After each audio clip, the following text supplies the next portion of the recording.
because certain victims say the right things that the cameras want to hear. Well, one of those victims, one of the witnesses to the shooting, a guy named David Hogg, you've seen him all over TV. He's been very loud. He's been saying some pretty absurd things. And over the weekend, he was on CNN with Brian Stelter and Dan Rather. For some reason, he's a journalism student, I guess, and Dan Rather was there to advise him on journalism, which is sort of like being advised on journalism by Stephen Glass. Like, why you're being advised on journalism by a guy who's run out of the industry in 2004 for putting forward a fake letter about George W. Bush is beyond me. But I guess that's what the media do now. We have to rehabilitate Dan Rather. In any case, David Hogg, who's one of these students, he actually gets on national TV. And because he understands that his agenda here, his goal here, is to push the notion that guns are responsible and not the police department, suddenly he's defending the cops for not doing their job. Here's David Hogg defending the police officers. By the way, no one should be doing this, okay? If a police officer does something that is wrong, then everybody should be condemning that police officer. If a sheriff's deputy does not run into the line of fire when he has a gun and try and save students, he did something wrong. And David Hogg, nobody else, nobody is allowed to go out there and exonerate this person for the sin of letting children die when you had the capacity to stop it, and it was your legal duty to do so, which is what happens here. Now, I'm not talking about whether it's suable. I'm talking about you were hired to do a job, and you purposefully did not do that job, even according to your own sheriff, who himself is a garbage provocateur. Now, here is David Hogg on CNN defending the police officers and saying, well, I don't really want to say anything about Scott Israel. No shock, he doesn't want to say anything about Scott Israel. Scott Israel's on the same side as he is when it comes to guns. And if he goes after Scott Israel, then it may allow the press to swivel their attention away from their maniacal approach to gun control and toward what actually happened here. So here's David Hogg. He just like every other police officer out there, at heart is a good person. He didn't take action in this event, and I can't explain why, or I just can't explain. There are no words to explain why he wouldn't take action to take out this individual. But I think it's a good example of how if he didn't take action and supposedly 4 others didn't, I mean, who does? Who wants to go down the barrel of an AR-15 even with a Glock? And I know that's what these police officers are supposed to do. But they're people, too. They need to worry about themselves as well as all the other students, and I don't think teachers need to have that responsibility either. So no one should have the responsibility of facing down a bad shooter. So who's going to stop that bad shooter? I love this assumption that the guns are magically going to disappear from society, but they're not. So who's going to stop the bad shooter? Was it that long ago that we forget that there was a security officer with a Glock who stopped a congressional baseball shooting? Is it that long ago that we forget that it was an NRA member who stopped who shot a mass shooter in Texas? Is it that long ago that we forget that the vast majority of these mass shooters are stopped eventually by a cop? Most of them don't end up shooting themselves. Usually it's the police officers who have to do something to stop these guys. But I guess that we're going to pretend that David Hogg gets to be the Pope now. He's going to provide indulgences. He's going to provide old school, corrupt indulgences. All he has to do is sit around and pass out indulgences. All you have to do to get an indulgence is say that you are for gun control. That's all you have to do.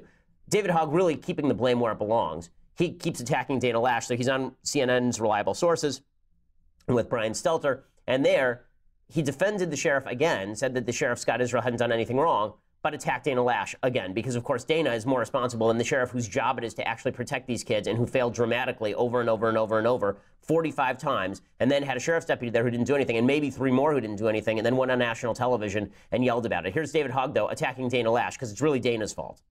Here's what Dana's been saying as the spokesperson for the NRA. She says that she wants to continue to pass laws. She wants people in Congress to pass laws that help out with mental health and things like that, and she says that she can't do that.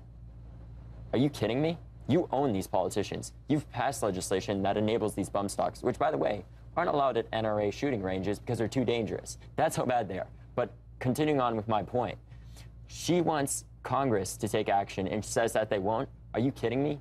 She owns these congressmen. She can get them to do things. It's just she doesn't care about these children's lives. Well, I asked Dana, if she owns congressmen, can she get them to do entitlement reform? I mean, so long as she's got them completely in her pocket, can she push them for maybe some better regulations? You know, there are about 1,000 things that I could ask Dana to do as long as she has Congress directly in her pocket. But that last statement is really egregious, and we're going to discuss that at length in just a second. That last statement where he says that Dana doesn't care if children get killed, this is sick stuff. And I understand you went through a tragedy. I understand something bad happened to you. That does not make that statement any less immoral.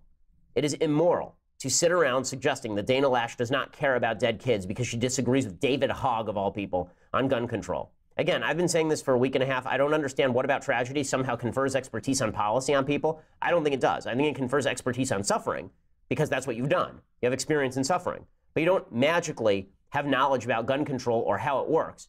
You don't magically have knowledge about gun policy after studying the issue for half a second, half a hot second, and then going on TV and spouting slogans that you got from Chuck Schumer's webpage. And you certainly don't have the moral credibility under any circumstances to impugn the intent of people who clearly do care about the death of children. You know who doesn't care about the death of those kids? The shooter. You know who doesn't care about the death of those kids? Presumably ISIS. But I promise you, Dana Loesch does care about the death of those kids. I even believe that Scott Israel, who I think is a schmuck, cares about the death of those kids. I think he's a bad guy. I think he cares more deeply about his own political career than he does about the truth. But I'm sure that he was pained by the death of those children.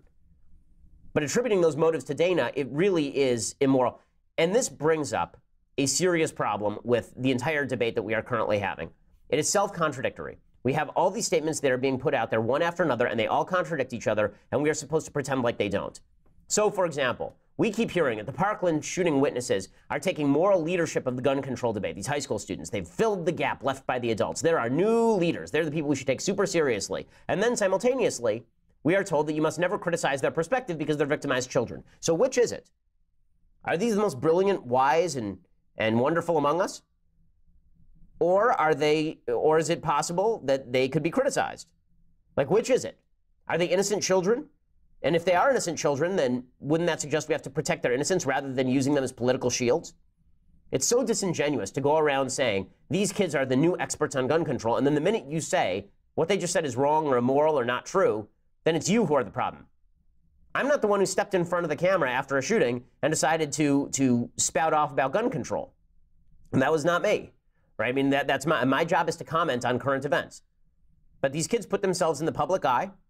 That's fine. That's their choice. But being in the public eye comes with criticism. It does. I've been doing it since I was their age. I understand that. I got hit a lot when I was a kid for all of the things that I said politically. And you know what? Some of those were deserved. Sometimes I was wrong. But there's this weird notion going around that they can simultaneously claim that they are the great moral arbiters of society and at the same time receive no blowback whatsoever. That's not how the First Amendment works. That's not how public debate works. And that's certainly not how politics should work.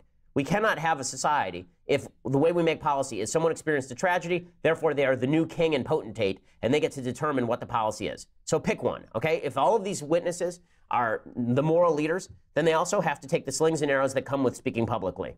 Hey, how about this? People who are saying the Parkland shooting witnesses demonstrate that 16-year-olds have important things to say about public policy and they should vote. Okay, that's fine. Let's say that's true. Let's pretend that's true for just a second. I'm going to need to hear you make the case why it is then that we should raise the age of being able to obtain a weapon to 21 years old, that children should stay on their parents' health insurance until they're 26 years old, and that teenage criminals should be treated as juveniles. You have to pick one. Are kids adults or are they not adults?